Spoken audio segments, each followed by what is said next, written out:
What do you hate the most about the music industry? I say hate is a strong word, but it's not. It's like one thing that kind of irks me to get on my nerves is that it's always some type of homosexuality popping up, you know, with a lot of these rappers. You know what I'm saying? Like some people come out one day and be like, "Oh man, he's spitting the realest shit." You know what I'm saying? He's spitting some real life shit. You know, got some substance.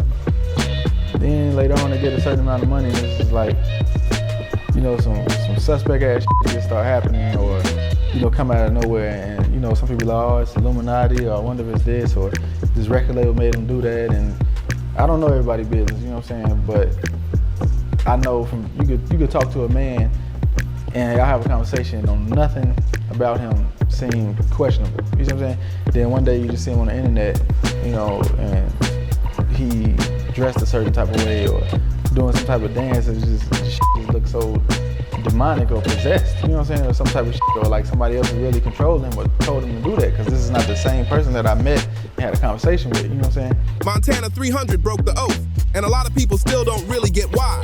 He didn't just pop up out of nowhere. He earned his buzz step by step.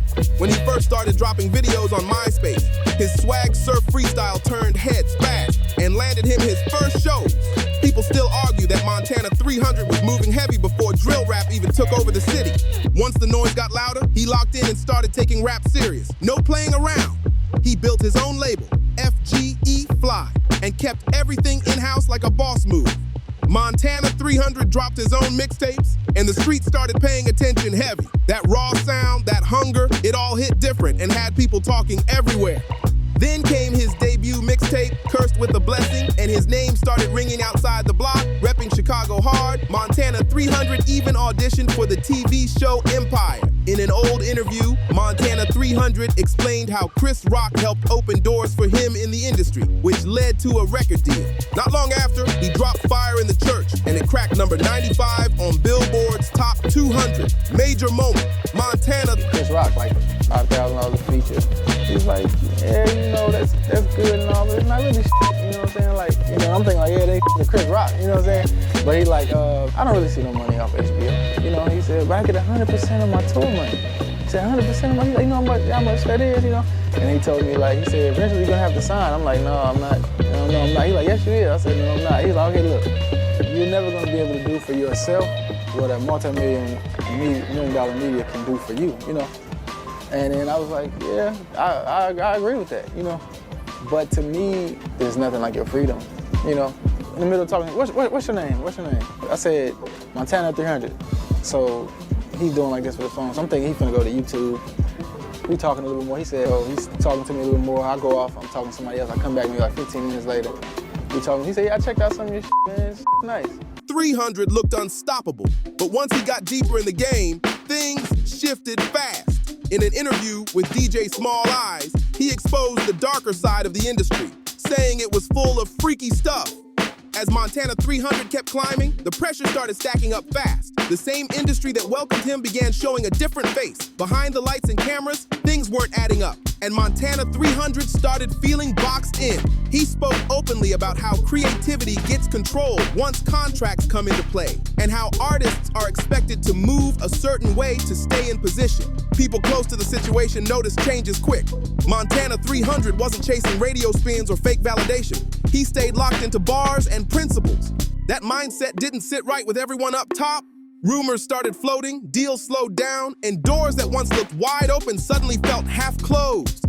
Instead of folding, Montana 300 doubled down on independence. He pushed FGE Fly even harder and kept dropping music straight to the people. Fans respected that move heavy because he wasn't willing to switch up just to fit an industry mold. He made it clear he'd rather keep his integrity than play along with shady expectations. That's when the whispers got louder. People started saying he was difficult and hard to manage, but supporters saw it different. To them, Montana 300 was standing on business, refusing to bend for a system that didn't feel right. The split between him and the industry was growing, and everyone could feel the tension building.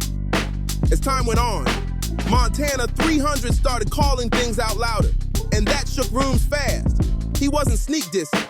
He was speaking straight up about how artists get boxed, silenced, and pushed to fall in line. I said, what you check out? He said, ice cream truck. I said, I got way better than that. You know, he's like, no, it's nice, it's a catchy song. You know, I think it's ready already and all, you know. And then, so we get on the set. We on there for probably like 7 hours. So we get a break, go to our phones. And then he goes up to me, he said, Rick Rubin says he likes you. You know, so I'm like, so then he put his phone right in front of my face like this, and then he told Rick Rubin to check me out. And Rick Rubin did some homework, and he's like, yeah, man, I like him a whole lot, you know. And he was like, I'm gonna give you guys each other a number before we get out of here, or whatever. He said, you definitely go to LA and, you know, for Rick Rubin, you know. I never heard from Chris Rock after I gave him my number, but he still did what he said he was gonna do, and, you know, had Rick Rubin reach out to me, you know. Every interview felt more raw, more unfiltered, and fans noticed the shift immediately. Behind the scenes, industry ties grew colder. Features stopped coming, looks went unanswered, and the vibe felt off. Montana 300 made it clear he wasn't about fake relationships or playing politics just to stay visible. He believed real talent should speak for itself, and that mindset clashed hard with how the system usually works. Social media started buzzing with mixed reactions. Some people praised him for staying solid, while others questioned his moves. Still, Montana 300 kept dropping music, bar heavy and fearless, showing he didn't need industry backing to make noise. His core supporters stayed locked in, riding with him through every twist. The more he stood his ground, the more the gap widened. Industry executives wanted compliance, but Montana 300 wanted control. That tension turned into a quiet standoff, with both sides refusing to blink. At that point, it was clear. Montana 300 wasn't walking the usual path, and he was fully prepared to stand alone if that's what it took. By this point, Montana 300 was fully on his own wave, and the divide was impossible to ignore. He started using his platform to speak directly to fans, breaking down how the business really moves behind closed doors. No filter, no sugarcoating, just straight talk about contracts, control, and how artists can lose themselves chasing approval. That honesty made people uncomfortable fast. Industry insiders weren't feeling the transparency, while supporters respected him even more. Montana 300 made it clear he wasn't bitter. He was aware.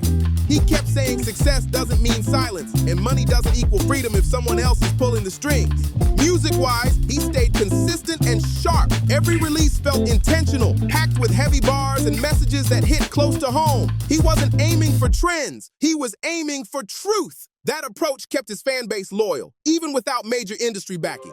At the same time, the narrative around him started shifting online. Some tried to paint him as blackballed, others said he chose this path himself. Montana 300 didn't dodge the talk, he leaned into it. To him, walking alone was better than moving fake, and that mindset kept him grounded while everything around him stayed shaky. As the years rolled on, Montana 300's story started hitting different for people watching closely. What once looked like a setback began to feel more like a stand. He wasn't missing from the spotlight, he stepped away on purpose. That choice sent shockwaves, especially in a game where visibility is everything. He kept dropping music on his own terms, speaking directly to his supporters without middlemen. Every release felt like a reminder that independence comes with sacrifice, but also with freedom. Montana 300 showed that staying true could cost opportunities, yet still protect your voice. Fans began connecting the dots. They saw how speaking out changed his trajectory and how refusing to bend reshaped his path. Some called it stubborn, others called it brave, but nobody could say it was fake. His journey turned into a lesson about ownership, patience, and standing firm when pressure hits. Even without constant mainstream attention, his influence didn't fade. New listeners kept finding his catalog, and longtime supporters stayed locked in. Montana 300 became proof that success doesn't always follow the loudest route. Photo on my body, that photo on my body, boy, don't make me catch your body, 'cause I've done it before. It sometimes moves quietly, powered by belief and consistency. At the center of it all, one thing stayed clear. Montana 300 never backed down from who he was, and that decision defined everything that came after. By the time people really looked back, Montana 300's path started making more sense. What seemed confusing early on now looked calculated and deliberate. He wasn't chasing quick wins. He was building something solid that couldn't be taken away. He stayed vocal about ownership and self-respect, reminding artists that talent alone isn't enough if the paperwork isn't right. Those messages hit hard, especially for up-and-coming rappers watching from the sidelines. Montana 300 positioned himself as both an artist and a warning sign. Even when the noise around him faded, his work ethic never did. He kept sharpening his pen, delivering music packed with substance and hunger. No gimmicks, no distractions, just bars and intent. That consistency kept his name alive in real conversations, not just trending topics. The industry might have moved on, but Montana 300 didn't fold. He proved that walking away doesn't mean giving up. It can mean taking control.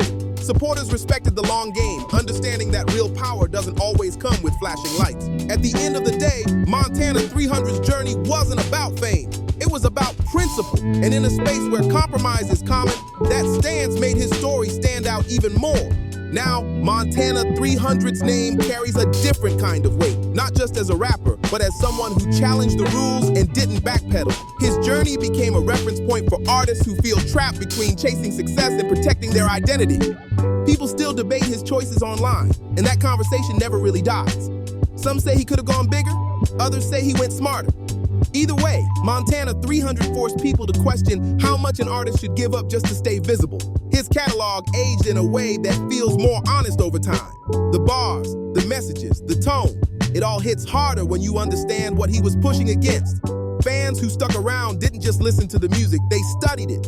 Younger artists now mention his story when talking about independence and ownership. Even without constant headlines, his impact stayed active in the culture. Montana 300 showed that refusing shortcuts can shape a legacy just as much as chart numbers. In the end, his path proved something major. You don't have to follow the industry script to make your mark. You just have to stand firm and move with purpose. As conversations kept spreading, Montana 300's story started popping up in places you wouldn't expect. Podcasts, comment sections, and late-night debates kept his name alive. People weren't just talking about his music anymore. They were dissecting his decisions and what they really meant. Every time industry drama hit the news, someone brought him up again.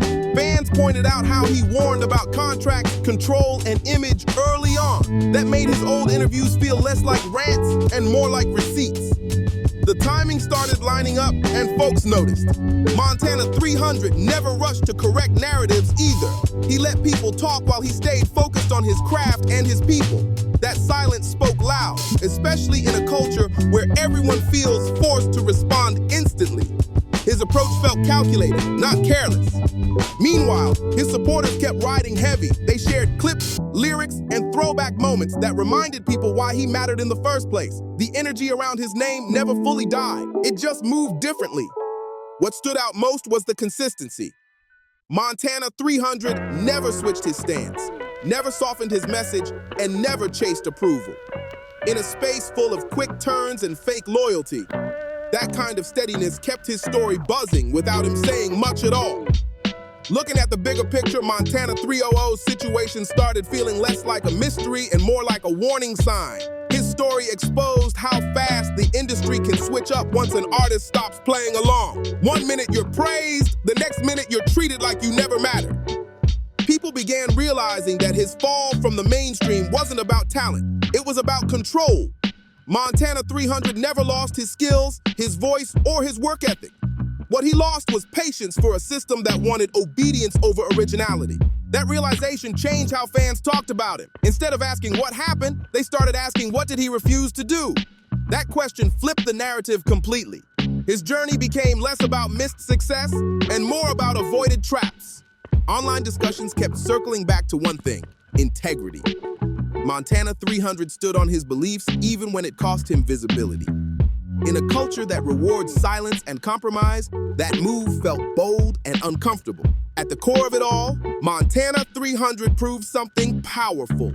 You can walk away from the machine and still keep your identity intact. His story kept resonating because it wasn't perfect. It was real, messy, and unapologetically honest.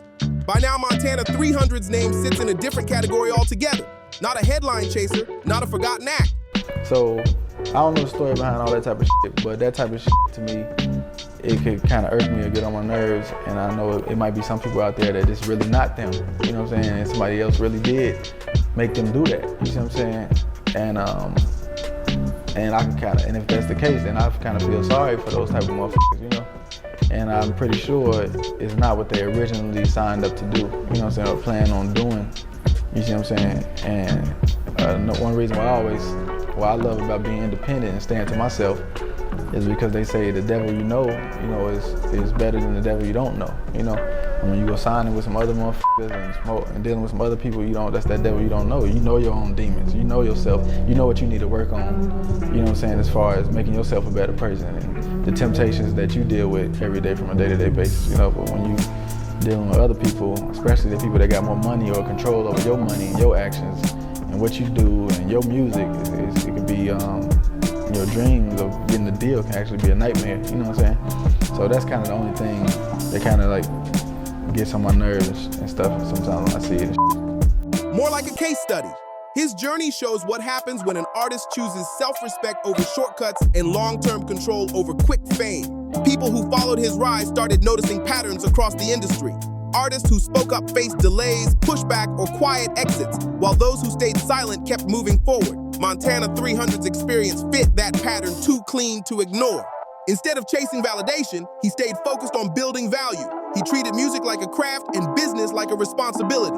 That mindset separated him from artists who depended fully on industry approval to survive. Fans also grew with him. Many who supported Montana 300 early on understood the sacrifice behind independence. They didn't just consume the music, they respected the stance behind it.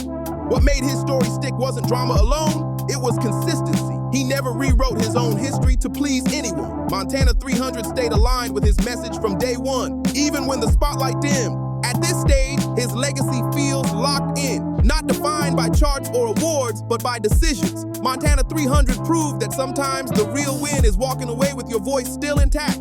At this point, Montana 300's story feels bigger than just one artist. It turned into a mirror for the whole industry. His rise, pushback, and pull away highlighted how quickly support can flip when control becomes the real issue. More people started revisiting his old lyrics in interviews with fresh ears. Lines that once sounded aggressive now felt intentional. He was warning artists in real time, even if most didn't catch it back then.